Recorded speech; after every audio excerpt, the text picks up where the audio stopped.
Hello, everybody. Good afternoon. Welcome to Sushi Tech Tokyo 2026. Thank you so much for joining us.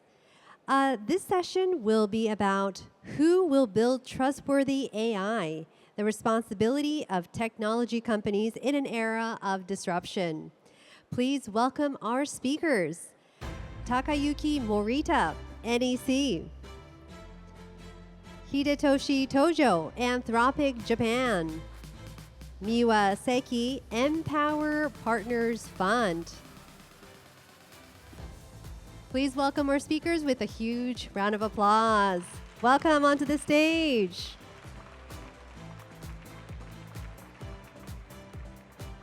The floor is yours. Thank you. Well, thanks for having us on the stage. The session will be conducted in Japanese and probably simultaneous translation will be there somewhere. So if you want to listen into English, you need a simultaneous translation somewhere. Okay.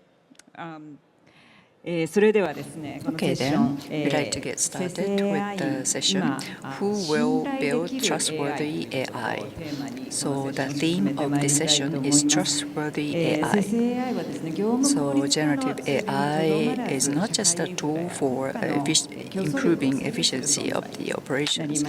It could determine the competitiveness of the social infrastructure and the nation. So we'd like to focus on the safety of AI and trustworthiness of AI. So why are we talking about that, and how do we implement trustworthy AI?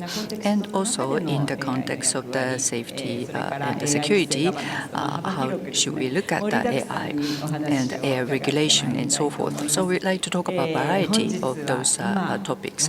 So today, two companies which are drawing a lot of attention these days. We have two speakers from those companies. So having this unique technology in AI and cybersecurity, and also having the wide-ranging technologies in the public-private sector, and not just DX, but economic security. We have Mr. Morita of NEC. He achieved the highest profit in the history through the DX. And recently, he talked about the sales of the Blue Stellar to try to reach 1.3 trillion yen in fiscal 2030. So, and the engine to drive that is the transformation using AI. And at the same time, on the daily basis, Anthropic is drawing a lot of attention in the media. So safety and ethical usage of the AI is the core of the corporate philosophy of Anthropic, and it's quite unique technology and also the philosophy that Anthropic has. So we have Mr. Hidetoshi Tojo, the executive officer of Anthropic, and my name is Miwa Seki. I'll be the moderator of this session. Thank you. So surprisingly, the other day we had a briefing, and I didn't know that at the time, but on the 23rd of April, only 4 days ago, NEC and Anthropic in the area of mainly of the enterprise area has decided to collaborate strategically. So about this collaboration, strategic collaboration, I'm sure you're interested in how they would collaborate. So maybe you can start with the comment. Well, now for Sushi Tech, well, we did not make that announcement only for Sushi Tech, but and this, well, from the equity market as well as our customers and the market, we have received such a big response in Japan and abroad. And we did imagine some level of that, but it was far beyond our expectation. So that means that the impact from AI, now we are entering into the kind of a full-fledged era of thinking about the AI impact. So our partnership is very significant in the global sense, and I felt that from this response from the people. Well, what about you, Tojo-san? Well, from our perspective, the high-tech company representing Japan, and this time, this is a global partnership with NEC. And this is very encouraging to us. And the Anthropic Japan has started a little less than a year ago. So I think we are making a very good start. Now, first, within NEC, the Claude Code, and in the different ways, I'm sure that our technology will be utilized. And the Claude engineers, the advanced engineer, the number of them will increase. So, and from both of us, both of our companies, we will provide the promotion of the AI implementation for the Japanese companies, and that is the common goal that we have. So I look forward to this partnership. I say thank you very much. We look forward to that. So why are we talking about the trustworthy AI? As a topic of this discussion, I'd like to ask that question to both of you. So government and also the businesses, which AI is trustworthy? I think that's a big question that they are faced with. So Morita-san, NEC is the supporter of the IT infrastructure, and how do you define the term trust? And how do you connect that to this era right now? Especially the social impact of the AI, when you consider that this technology is quite different from the conventional ICT, and we have to clearly recognize that difference. Until now, the ICT technology, it was a passive technology for human beings. So human beings had the intention, and under the control of the human beings, the ICT technology supported us. But in the case of AI, in a sense, AI itself makes decisions.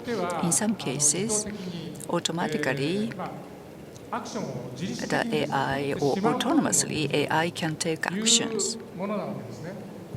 So that is quite tremendous, and also that is a bit scary in a sense.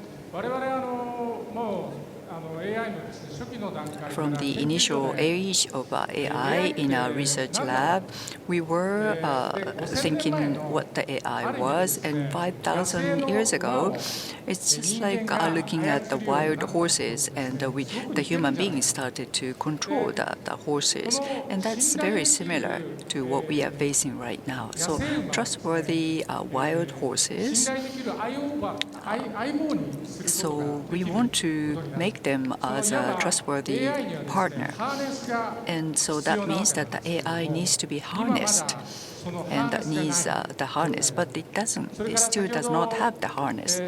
And earlier, which AI was the question that you asked, and from our side, the AI, and including LLM and also SLM and agents are emerging. So there are various AIs that are going to be utilized from now on. So how you control that in total? How are you going to build the harness? So it will require the standardization, and the need to change the rules, and also we have to change our processes. So including all that,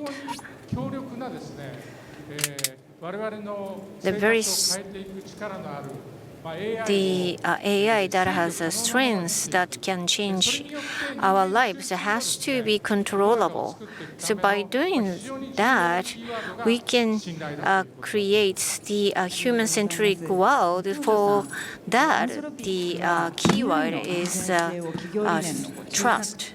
So thank you very much. Anthropic has its corporate philosophy that the AI has to have the safety.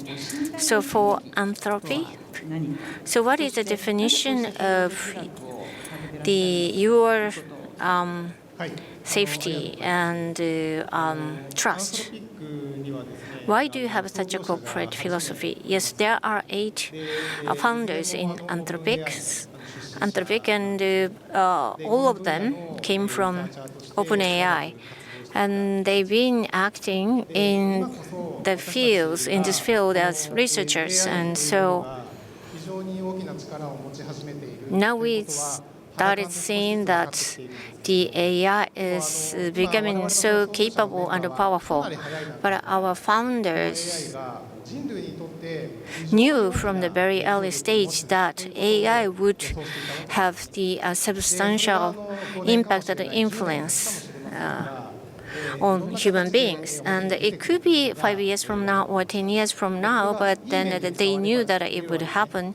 And if AI is used in a good phase, then that we can solve the diseases, or that we can solve the different social issues such as the economic divides. And so but AI is so capable. And if you use it for good purposes, it's good, but then it could be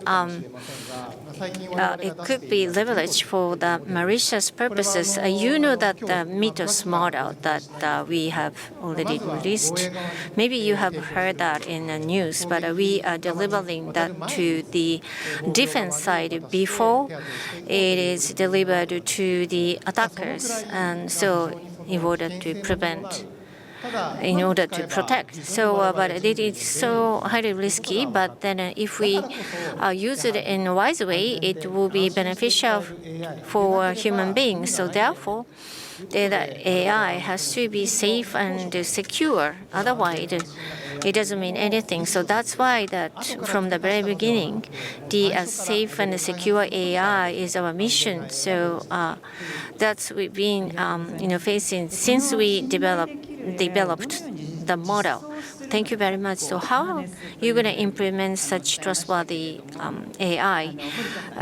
Morita-san, you mentioned the harness, but so in NEC becomes a client zero. So you have implemented the AI, and now Kotomi was selected as the AI for government cloud. Excuse me, government AI. So what did you sacrifice in order to deliver the AI fast, and or what you didn't sacrifice? Well, at this point of time, the effort is still ongoing, but we didn't sacrifice anything much. And originally, back in 2022, the first GPU, A100, thousands of them, which cost like several million, 100 millions, and but then we invested, but without investing on such a GPU, and but without having a GPU, it took like 2 or 3 weeks in order to achieve the good research outcome. But then with the AI, it would be much faster. So that's why we decided to invest on that. And then after that, OpenAI released ChatGPT, and then our researchers said, "Oh, well, we can develop something very similar." So then in just after several months, our researcher developed our AI. So in NEC, so we've been using the AI for different processes within NEC. So then foundation model and LMN alone are not useful for our business processes. For example, in a secure cloud, system has to be set in a secure cloud, or also data itself has to be AI ready, and also the business processes and the governance have to be in place. Otherwise, you cannot implement AI. So from the very beginning, we thought of the social implementation. So that's how we drove our efforts. And then we worked together with the Anthropic in order to deliver the win-win result.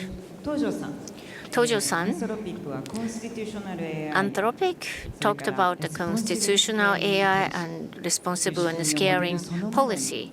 So these mechanisms are embedded in the model itself. So your attitude of the safety first, with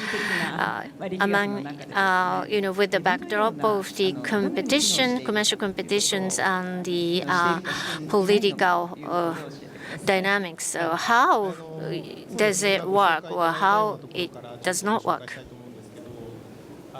Yes, so I will start with the constitutional AI. So this is the constitutional AI, and as I said earlier, when we built model, we thought of the constitutions or the principles were defined, and within the framework we trained the model. So that is our methodology. So we don't feedback the information as an enhanced learning after the bot is built. Of course we do that as well, but before even the model is built, then that we actually feed it the constitutional AI first. So in order to create the safe output, so which is very important. And we have other efforts.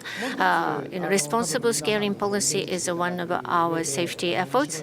So you can think of this like interpretability. So you may not have heard of it, but it is like how you are interpreting something. So current AI, it has an input and output. So output is created against the input. But what's inside is kind of a black box. How it works is black box.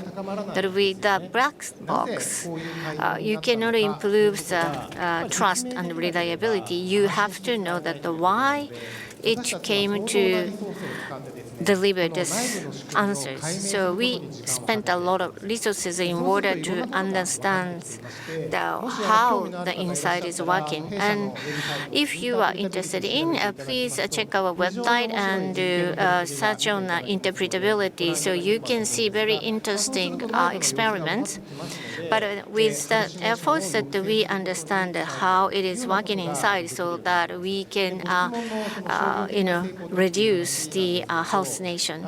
And regarding the commercial success, we believe that we have to be always in frontier, even though we said safe and secure. But if the model performance is in the second place or third place against the competitor, nobody would listen to us. So we have to be number one all the time in this competition. So that's why and we say that if the top players say that safe and secure and talked about that to the different governments and build the guideline, then you can make the commercial success as a result, I think.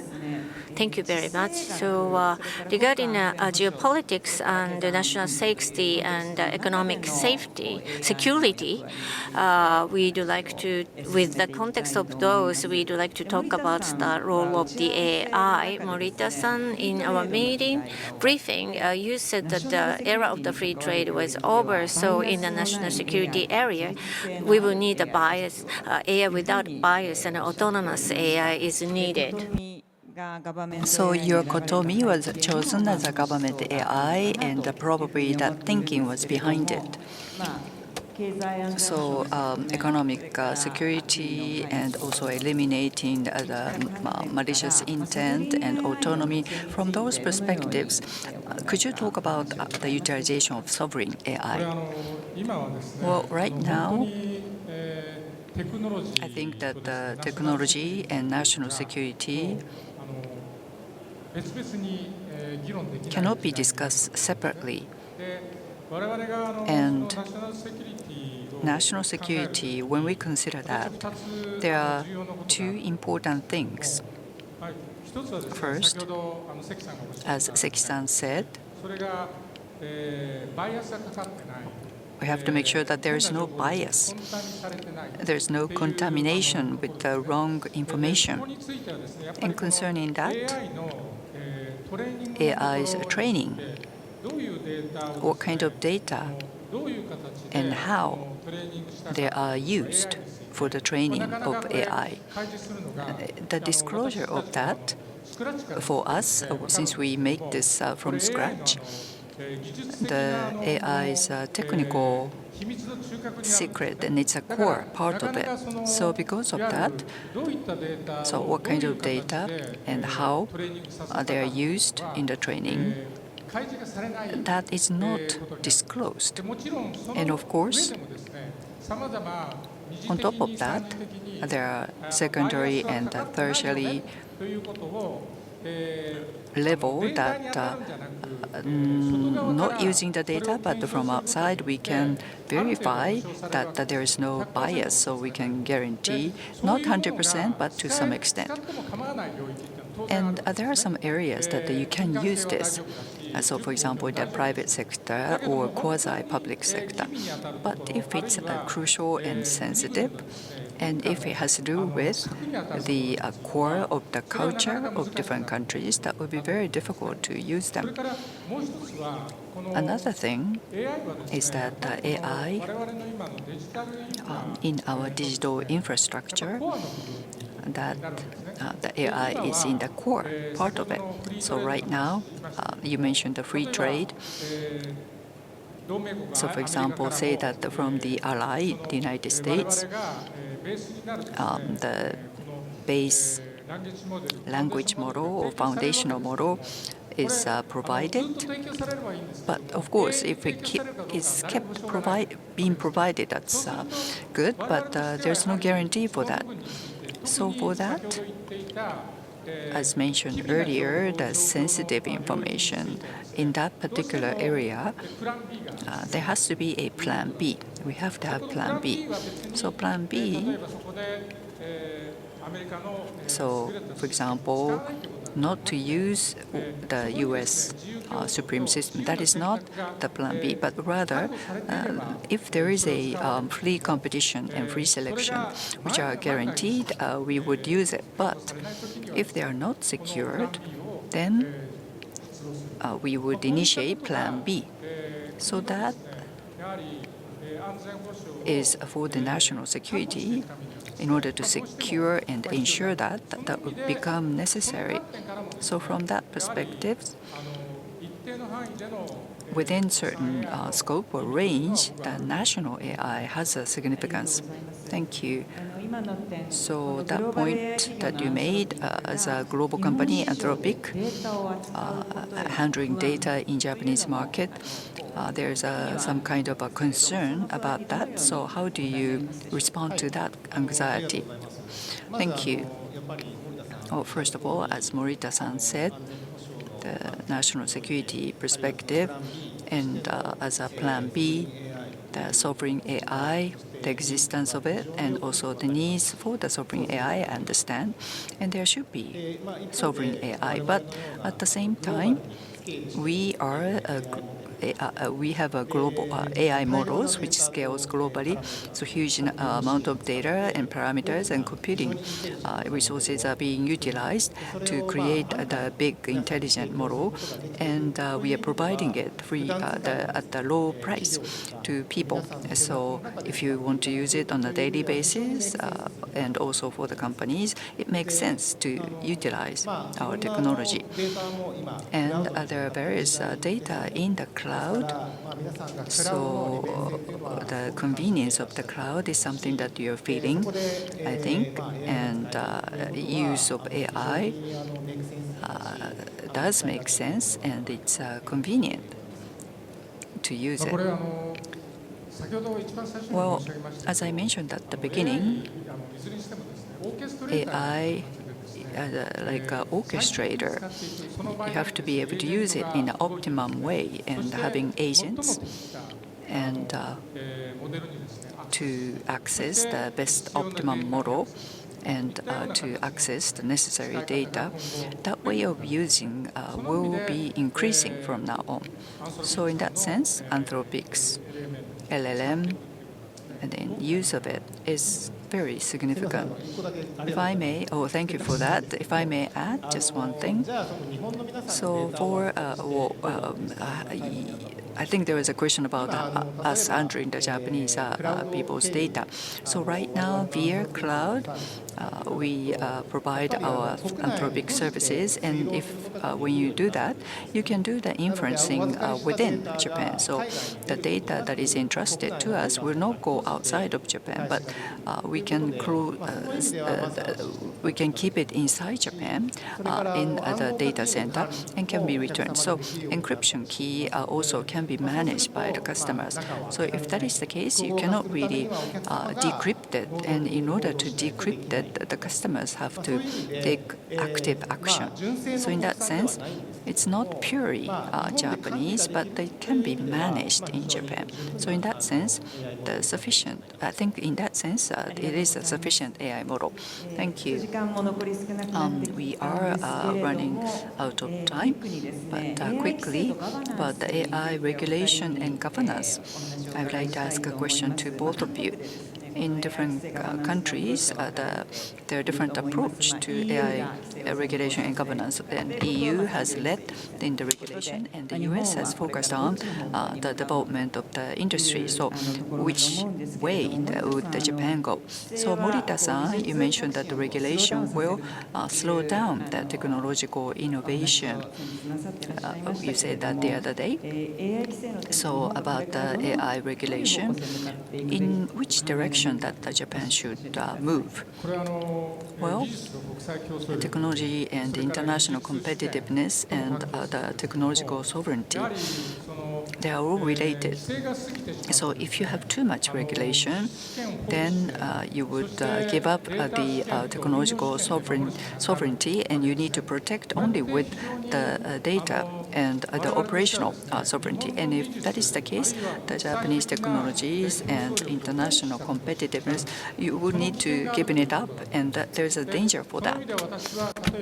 In a sense, so like Copyright Act and other regular rules should be applied to protect, and so we should use the normal acts and law. We shouldn't create some special rules and laws just for AI. If you overprotect something, then it will be the abandonment of the technological advancement for Japan, I think. That is very risky. So thank you. Anthropic is spontaneously taking the responsible scaling policy. But so do you think that the U.S. self-regulation on the private sector side will be enough, or do you think that the government should implement something new? Well, before going into that, I'd like to show you some interesting episode. So the Anthropic's founder, Dario Mode, recently said that this is the adolescent of the AI. So in the adolescent era, that the body is quite mature, but the mentality and also the brains are still immature. So that is happening with AI as well. Model itself is quite powerful, but the users like we and the societies haven't caught up with building the rules. So then how are you going to address this? Are you going to prohibit everything? Or do you let them do whatever you want? So that is not right either. So I think we have to accompany with AI, because AI model will continue to evolve. So we have to think about what's form of accompaniment we should make. And so who is the entity of the being a company in the AI. And I agree with the Morita-san, we will not need the too strict rules. And I believe that the companies will develop the corporate manuals and the guideline for AI going forward. Yeah, Japanese companies are very good at that and very stringent on that. But sometimes we could relax such regulations and rules a little bit, and also to operate the AI and also to the society. So I know there are many different AIs out there, and so you see that in very realistic images of the video on social media, but then you have to have voices to get rid of something not real. So these three things need to be in place. Okay, so the time is about to end. So in order for the Japan's, do you think there's a possibility for Japan to be a leader in this domain? I believe currently for the AI, United States and China are competing to be a number one. But if there are only two options, then Japan will be unhappy, and also the countries other than China and the United States will have to make a very difficult choice. So therefore, but Japan has the technology, so we have to be able to offer the third option to the world, leveraging our technologies. So we have the technological base for that. And also, so then the era of the data outside of the internet will come soon. So therefore, to the world and to the Japan itself, we have to be able to offer the third options, including a collaboration with the United States. We have to make such a technological proposal. We have to propose on the third choices, and then we have to also be able to propose a guideline and the standard rules and regulations. How about you? Well, thank you. There are many great technologies in Japan, and combining those technology with AI, there will be new innovations and new idea generated. So Japan should output and deliver those things to the world. So, okay, thank you very much. So please give these two gentlemen a big round of applause again. So this concludes this session. Thank you very much for your attention. ありがとうございました。貴重な話をどうも。